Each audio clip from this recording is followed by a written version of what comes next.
कि घर की वो 4 मर्यादा कौन सी है जिस मर्यादा में नारी रहे तो उस घर में संपदा नहीं घटती, उस घर की संपदा को समाप्त नहीं किया जा सकता है। 4 मर्यादा माता लक्ष्मी, मां सरस्वती के सामने माता पार्वती जी से पूछ रही है, वो मर्यादा है कौन सी जिस मर्यादा के बल पर एक जो घर बसता है, घर जो बसाया जाता है, उस घर में सुख, सौभाग्य, संपदा, सत्ता, वैभव, प्रतिष्ठा, यश, कीर्ति, आरोग्यता, ये सब वहां रहे। पहला, मां पार्वती ने माता लक्ष्मी को कहा, अतिथि देवो भव।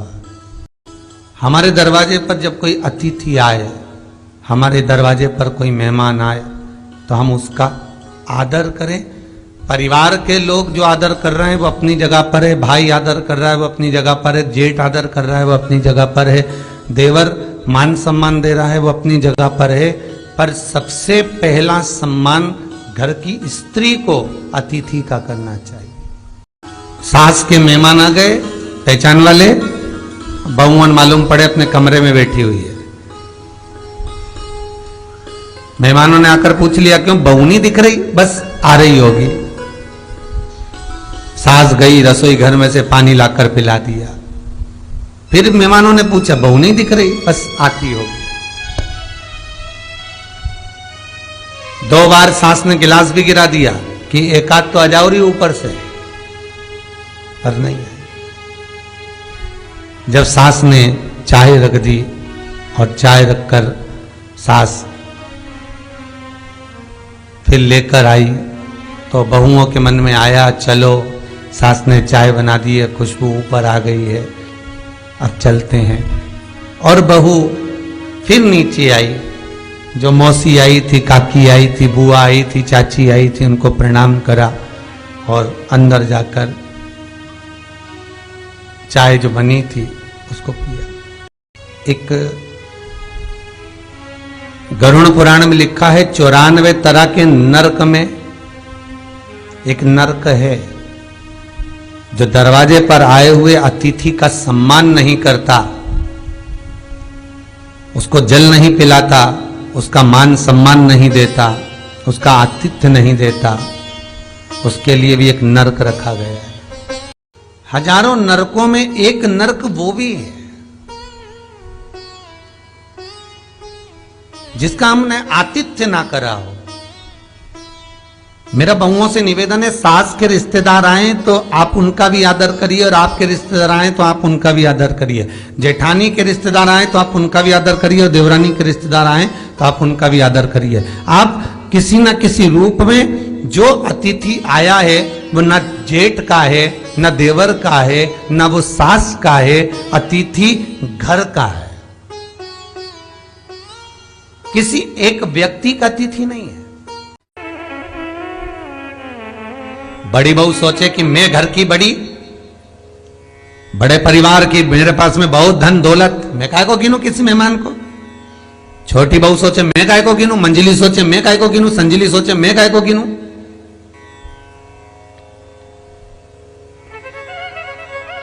तुम्हारे माँ बाप आए, सास अगर तुम्हारे पिता से, तुम्हारी माता से बात ना करे, देवरानी बात ना करे, जेठानी बात ना करे, तो तुम्हें कैसा लगेगा कि तुम्हारे माँ बाप आए और किसी ने सम्मान नहीं करा। उसी तरह सास के रिश्तेदार आए, तुम सम्मान नहीं करोगी तो उसको कैसा लगेगा। फिर तुम्हारे घर के आए, वो सम्मान ना करे तो तुम्हें कैसा लगेगा। आतिथ्य, घर में कोई भी आए वो सबके लिए। दूसरा क्रम बताया,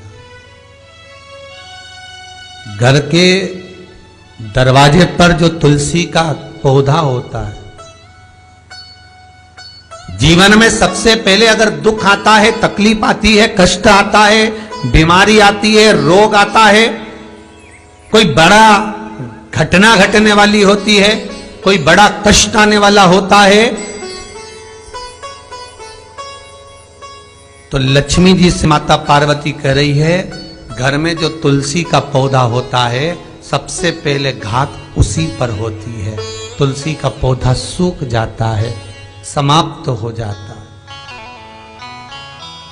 उसके डालियां मुरझा जाती हैं, नीचे लटक जाती है, मंजरी झुक जाती है, या तुलसी के कुंडे में जो मिट्टी है उसमें फफूंद पड़ जाती है। कितना सुंदर बात कही है महाराज।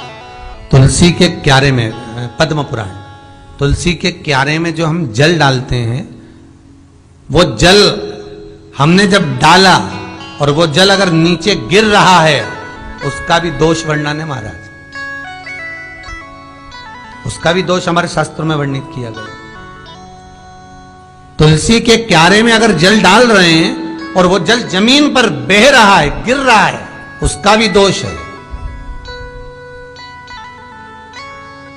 तुलसी के क्यारे में उतना ही जल दिया जाए जितनी मट्टी सोख ले, 2-4 8 बूंद पानी गिरे चल जाएगा। तुलसी के क्यारे में छिद्र रहता है, बूंद बूंद पानी टपक जाए वो चल जाएगा। पर तुमने तुलसी के क्यारे में जो जल भरा, लोटा भर भर के डाल दिया, और ऊपर से जो जल कुंडा भरा कर उलीच में से, अर्थात भराने के बाद जो नीचे गिर रहा है, वो दोषपूर्ण है महाराज, उसकी दोषता है।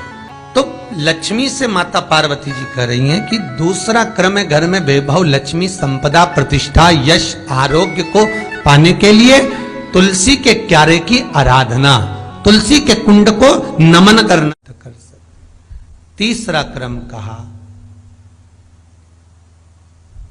घर में चाहे नल लगा हो, चाहे आरओ का प्लांट लगा हो, पानी का घर में छोटा छोटा आरओ पॉइंट लगा रहता है,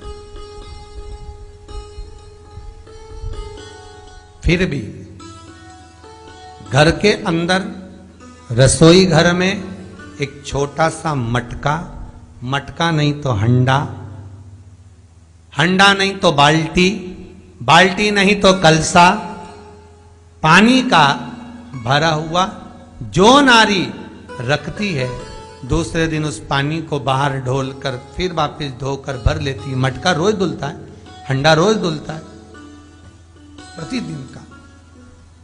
जितना जल उस पात्र में रहता है, भरता है, ऐसे ही घर में संपदा बढ़ती। 3 क्रम बता। चौथा, नारी के मस्तक पर, लक्ष्मी पार्वती के संवाद पर चल रही है महाराज, पर जो वस्त्र होता है वो वस्त्र पूर्वजों का, पितरों का, कुल देवी देवताओं का आशीर्वाद